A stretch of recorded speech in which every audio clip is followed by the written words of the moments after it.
If you've got £250,000 sitting in a pension right now, you probably feel like you've done everything right. You didn't buy the flashy car in your 40s.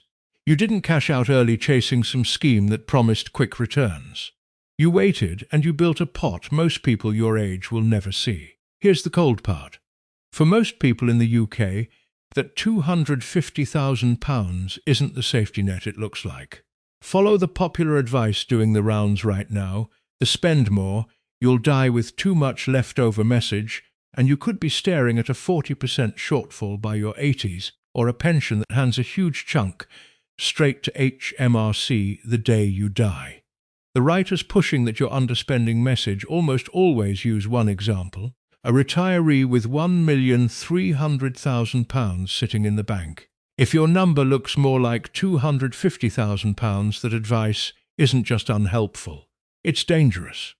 I've watched this exact situation play out more times than I can count, someone who did everything right, sitting on a genuinely healthy pot, still afraid to touch it.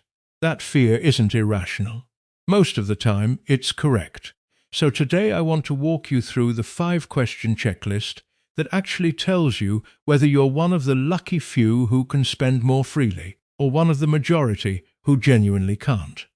And I'll show you a rule buried in HMRC's own manual that lets you hand money to your children now, completely free of inheritance tax, without touching your pension at all.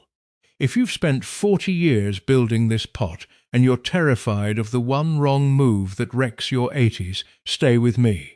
This is the only kind of retirement advice I want to give you, the kind that protects what you've built before it tries to grow it. The number the industry loves to quote is the 4% rule.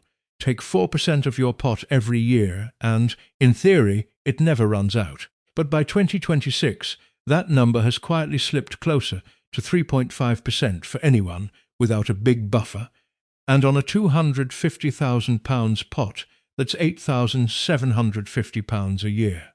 Add the full new state pension, roughly £12,547 a year, and you're still more than £11,000 short of the £32,700 a year that the Retirement Living Standards research calls a moderate single life.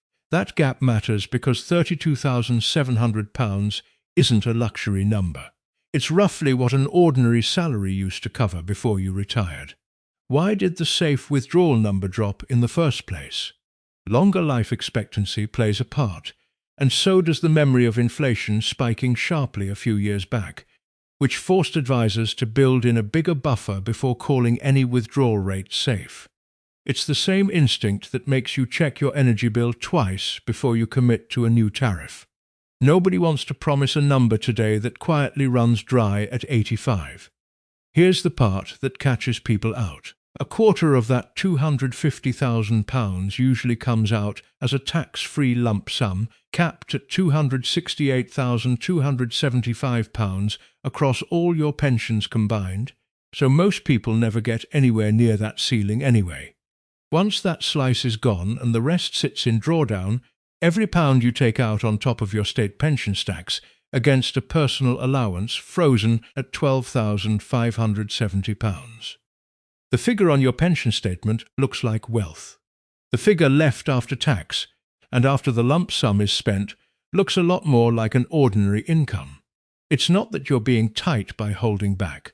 Your instinct is doing basic math that the spend-it-all voices online are choosing to ignore. Stay too cautious for too long, and there's a cost too, just a quieter one. Money that never gets spent on the things retirement was meant to buy. The extra time with grandchildren, the holiday you keep putting off, doesn't come back later. That's the invisible price of overcaution, and it's every bit as real as running out too early.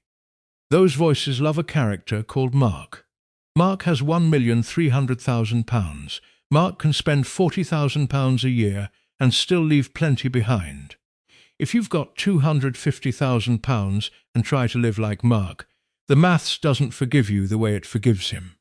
Match his lifestyle, and you're looking at running dry somewhere around age 79, with 15 or 20 years still ahead of you. But here's the part almost nobody mentions. Even when the math says you technically could spend a little more, plenty of people still can't bring themselves to do it. That's not a maths problem anymore. That's about a 2027 change to the rules most people haven't clocked yet, and it changes what safe actually means. Once you accept the maths is tighter than the headlines suggest, the real question becomes simple. How do you actually decide what's safe to spend? I use 5 questions with almost everyone I talk to about this, and I call it the Safety First checklist. Question 1 is the floor. Is your essential spending, the food, the heating, the council tax, fully covered by guaranteed income alone, meaning your state pension plus any annuity or final salary pension you hold? The full new state pension sits at roughly £12,547 a year.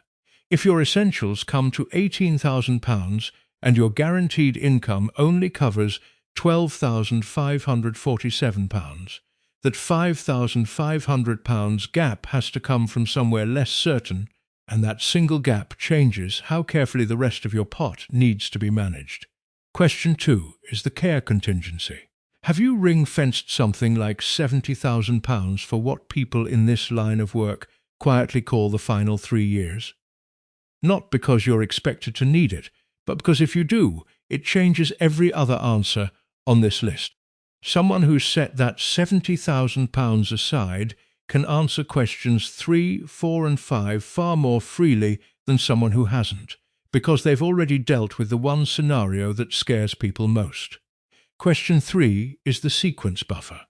Do you hold 2 years of cash outside the stock market so that if markets fall the year you retire, you're not forced to sell investments at the worst possible moment just to cover your bills? A fall in year 1 can do far more lasting damage to your income than an identical fall in year 10, simply because you're forced to sell more units while prices are down, and those units never get the chance to recover.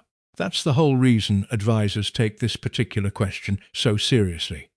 Question 4 is the tax ceiling. Will this particular withdrawal push you into the 40% tax bracket? A withdrawal that looks perfectly reasonable on paper, say clearing a car repair or helping with a grandchild's school fees, can quietly cost far more once HMRC takes its share on top. Question 5 is the legacy intent. Is this money actually for you, or is some of it really meant for your children or grandchildren, just dressed up as your pension in the meantime? I used to tell everyone to stick rigidly to the 4% rule. I was wrong about that. In a world where inflation can spike past 5% in a single year and care costs keep climbing, a fixed percentage doesn't protect you. It just gives you a number to panic about. I changed my mind the day I watched someone freeze completely because their so-called safe withdrawal still felt like a gamble to them. Here's where the checklist actually separates people. Picture 2 retirees running through it side by side. One has £250,000, the other has £600,000. Both ask the same question: can I gift money to my kids without triggering tax? The £600,000 retiree can lean on a rule called normal expenditure out of income and gift £500 a month, tax-free, because it genuinely comes out of surplus income they don't need day to day. The £250,000 retiree runs the same numbers and finds there is no real surplus yet.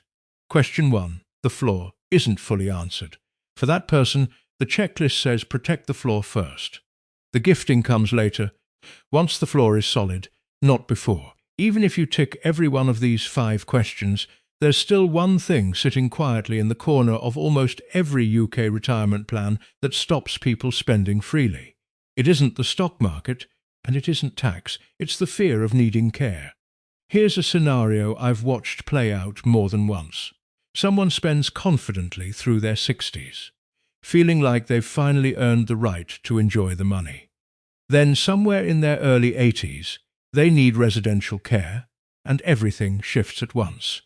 Average residential care in the UK now runs somewhere between £1,100 and £1,450 a week, depending on where you live, which works out to roughly £57,000 to £75,000 a year, based on figures Age UK tracks closely. Costs vary sharply depending on your region, and on whether nursing care sits on top of the residential fee, which is exactly why one flat number never tells the full story for any single family. What matters is the shape of the risk, not the precise figure. That matters because it's not a one-off cost you can plan around like a holiday. It's every year for as long as care is needed, and nobody can tell you in advance how many years that will be. It's the same instinct that makes you shop around before a car insurance renewal, except here the stakes run into tens of thousands of pounds a year, not hundreds. Picture two versions of the same person. The unprepared version spent freely through their 60s, treating the pension as the only pot of money they had. By the time care is needed, that pot is thin, and the family home has to be sold almost immediately just to cover the bills. The prepared version did something different early on. They mentally separated the house from the pension. The house became the care insurance. The pension became the money for actually living, the holidays, the hobbies, the help for the grandchildren, everything retirement is supposed to be for. That single shift, treating the house as the backstop and the pension as the living fund, is what gives people permission to spend the pension income now, instead of hoarding it against a fear that may never arrive. You're not gambling with your safety net when you spend the pension, because the safety net was never the pension to begin with. Here's where it gets interesting, though.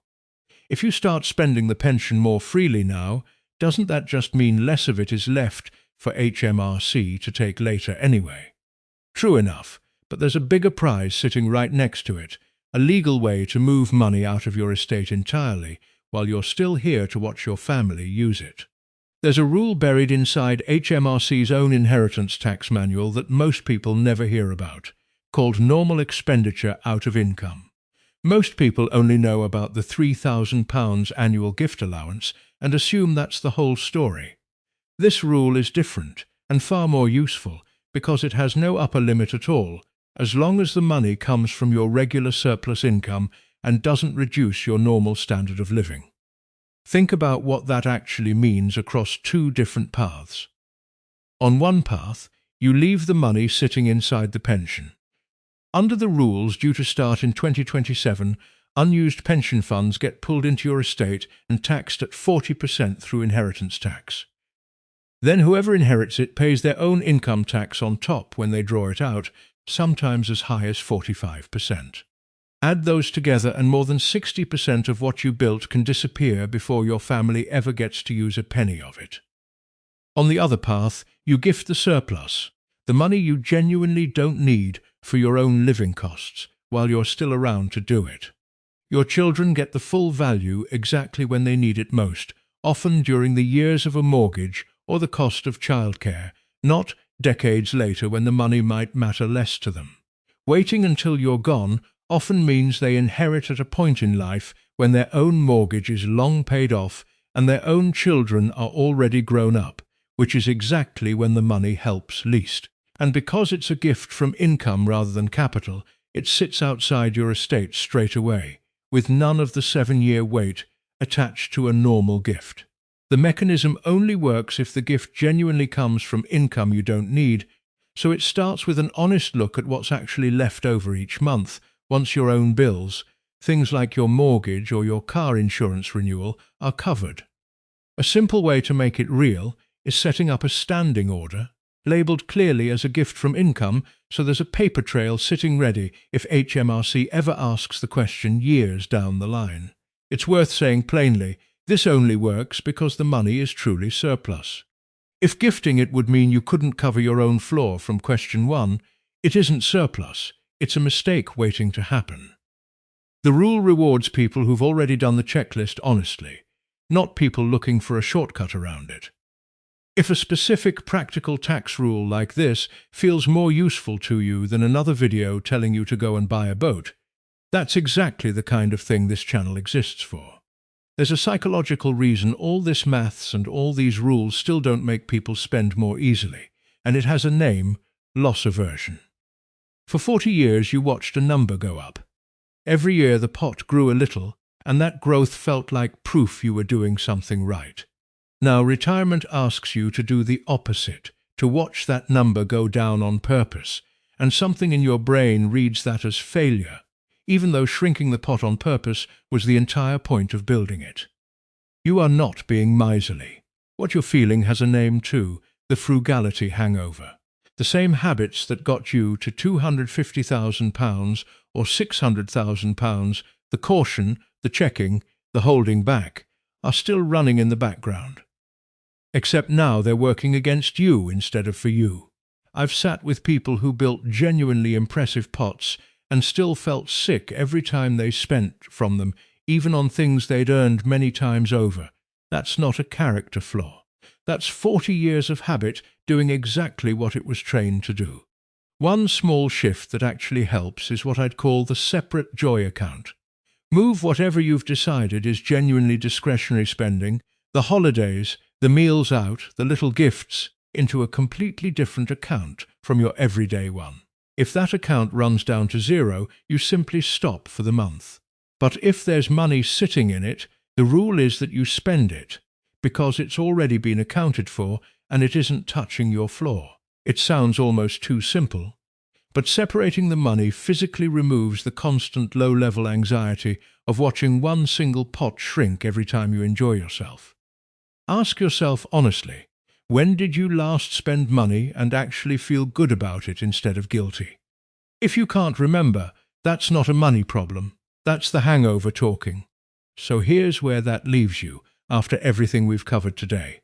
Run the 5-question checklist honestly before you decide what's safe to spend this year. Treat your house, not your pension, as the backstop for care. And if you've genuinely got surplus income once the floor is covered, use the normal expenditure rule to get money to the people you love while you're still around to watch them use it. Retirement was never really about the number sitting in an app. It's about the choices that number gives you, the optionality you spent 40 years earning.